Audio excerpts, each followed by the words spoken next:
This is Transformers The Hunt for the Decepticons leader class Starscream. Essentially, it is the leader class for the Revenge of the Fallen Starscream, but had been released with the Hunt for the Decepticons subline.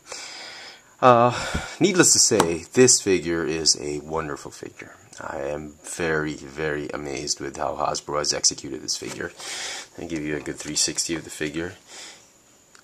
Overall, the detail, features, just the entire scale of the figure is amazing, and it is by a mile way better than the now infamous horror that was the Voyager class Revenge of the Fallen Starscream. I don't. Everybody knows. Most of you know. Most of you guys know. I do not have a lot of love for this figure, for the Voyager class Revenge of the Fallen Starscream, particularly because of the aesthetic of how it looks. But all that has changed, at least my views about the Revenge of the Fallen Starscream, with the advent of the leader class Starscream. I am just stoked. Actually, Hasbro has actually made such a wonderful figure. So there. Okay. Let's get on with the features. Great detailing, great paint apps, very accurate movie look. Some paints are actually quite metallic in finish, some are glossy. He's even got all the tattoos accurately done. Let me just stand him up a little bit so you can see him better.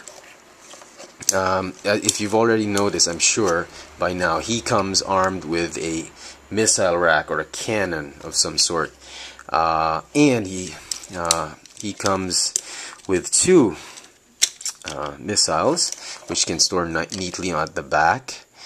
Let me just get him in a nice, decent stance.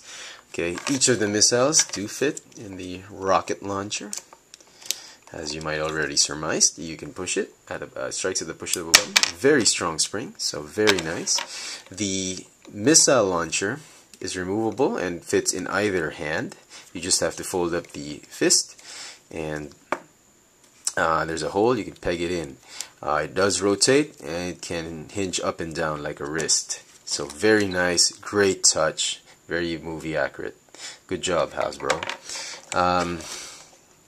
I'm sure Takara is just itching to repaint this guy, which I'm sure is going to be awesome.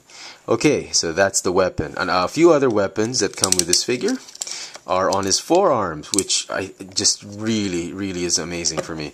If you push on the red lever right here, the right forearm exposes Gatling guns. Just amazing. I do apologize in advance for all my superlatives, because this figure just blew me away. The other forearm, if you push the red lever again, exposes yet more missiles for Starscream. Very nice, and they conceal at the slightest touch. So wonderful. Okay. Articulation. The head can swivel left and right. It's hindered by a peg there, just to protect the electronics and the mechanics of the figure. The shoulders, they go forward, in and out, or sort of towards his chest and out. It can go up and down. They ratchet up and down as well on the outer hinge, and they ratchet forward and backward. He's got a bicep swivel, a hinge elbow, and a hinge wrist. The three fingers move simultaneously, and the opposable thumbs move independently.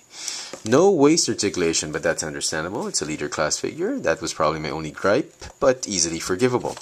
The hips go in and out, forward and backward. Double jointed knees because of the aesthetic of the figure. He's got a swiveling lower leg, which also exposes the other Mechalive gimmick. And he's got a ratcheting foot.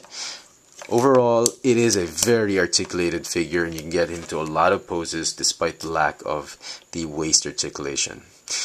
And finally, the electronics. The Try-Me electronics, or the most readily available electronic feature, is really the chest. And once you push on this red part of the cockpit, the canopy, he says, "Decepticons will crush the Autobots," and all the lights.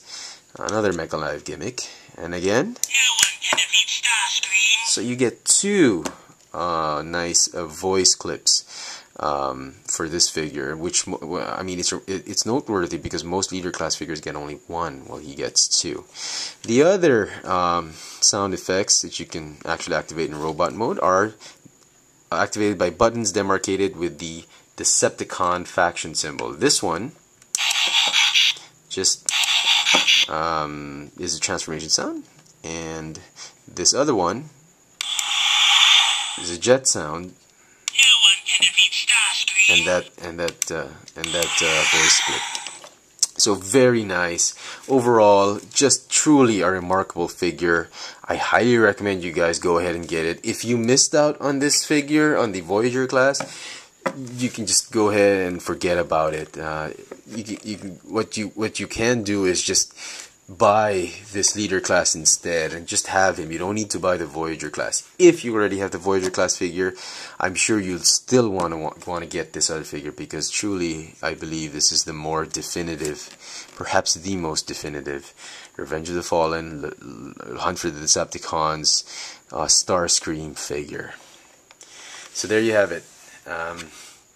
Transformers, Hunt for the Decepticons, leader class, Starscream.